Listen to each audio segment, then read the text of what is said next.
ছাত্র জনতার গণ অভ্যুত্থানের মধ্য দিয়ে শেখ হাসিনার পলায়নের পর জাতি একটি নতুন বাংলাদেশ পেয়েছে। তবে তরুণ ও যুবকদের চিন্তাকে ধারণ না করে বাংলাদেশে কেউ রাজনীতি করতে পারবে না, এমনটাই মন্তব্য করেছেন বিএনপির জাতীয় স্থায়ী কমিটির সদস্য আমির খসরু মাহমুদ চৌধুরী।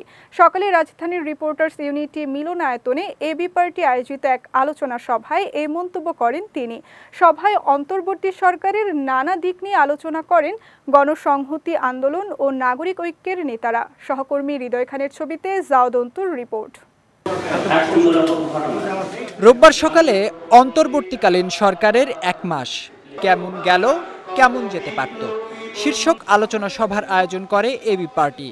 এবি পার্টির আহ্বায়ক AFM সুলাইমান চৌধুরীর সভাপতিত্বে ও সদস্য সচিব মুজিবুর রহমান মঞ্জুর সঞ্চালনায় আলোচনা সভায় বিএনপির জাতীয় স্থায়ী কমিটির সদস্য আমির খসরু মাহমুদ চৌধুরী, নাগরিক ঐক্যের সভাপতি মাহমুদুর রহমান মান্না, 12 দলীয় জোটের প্রধান মুস্তফা জামাল হায়দার, গণসংহতি আন্দোলনের সমন্বয়ক জোনায়েদ সাকি সহ অনেকে উপস্থিত ছিলেন।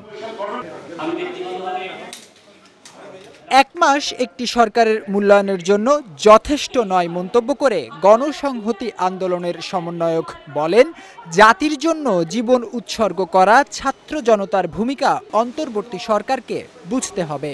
1 মাসের মধ্যে কোনো সরকারকে যথার্থভাবে মূল্যায়ন করা সম্ভব না, কারণ 1 মাস যথেষ্ট সময় নয়। এইটা অন্তর্বর্তী সরকারকে বুঝতে হবে।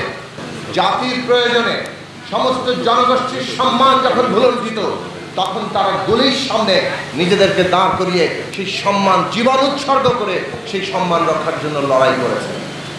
1 মাসে অনেকেই নানা প্রস্তাব নিয়ে অন্তর্বর্তী সরকারের সামনে হাজির হচ্ছে জানিয়ে নাগরিক ঐক্যের সভাপতি মাহমুদুর রহমান মান্নার দাবি, চলমান বাস্তবতায় দেশ ও দেশের জনগণের মৌলিক প্রয়োজন সঠিকভাবে নির্ধারণ করতে না পারলে এগোতে পারবে না অন্তর্বর্তীকালীন সরকার।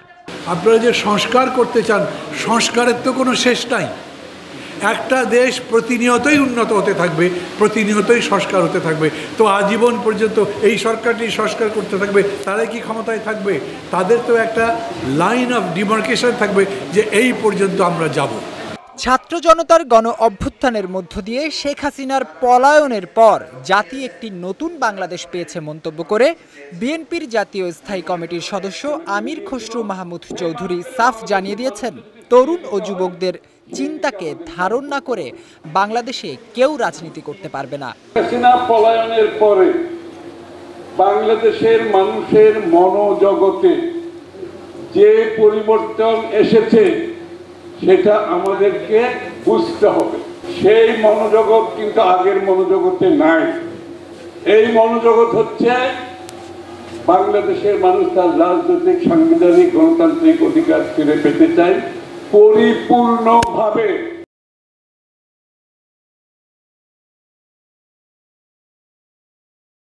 বাংলাদেশের জনসংখ্যার 65% বয়স হচ্ছে 35 বছরের নিচে। তারা কি ভাবছে, তাদের প্রত্যাশা কি, তাদের আকাঙ্ক্ষা কি, এটা আমরা যারা রাজনীতি করি আমাদের বুঝতে হবে। এটা যারা বুঝবে না, আমি দুঃখের সাথে বলছি, আগামী দিনের রাজনীতির প্রেক্ষাপটে তাদের জন্য খুব বেশি জায়গা থাকবে বলে আমি মনে করি। এছাড়া মানুষের ভাবনাকে অগ্রাধিকার দিয়ে ঐক্যবদ্ধভাবে দেশের সমস্যা সমাধানে অন্তর্বর্তীকালীন সরকারকে এগিয়ে আসার আহ্বান জানান আমির খসরু মাহমুদ চৌধুরী। সরকারকে ঐক্যবদ্ধভাবে জাওয়াদন্তু, বিজয় টিভি, ঢাকা। সমর্থন করে এই কাজগুলো সম্পন্ন করতে হবে।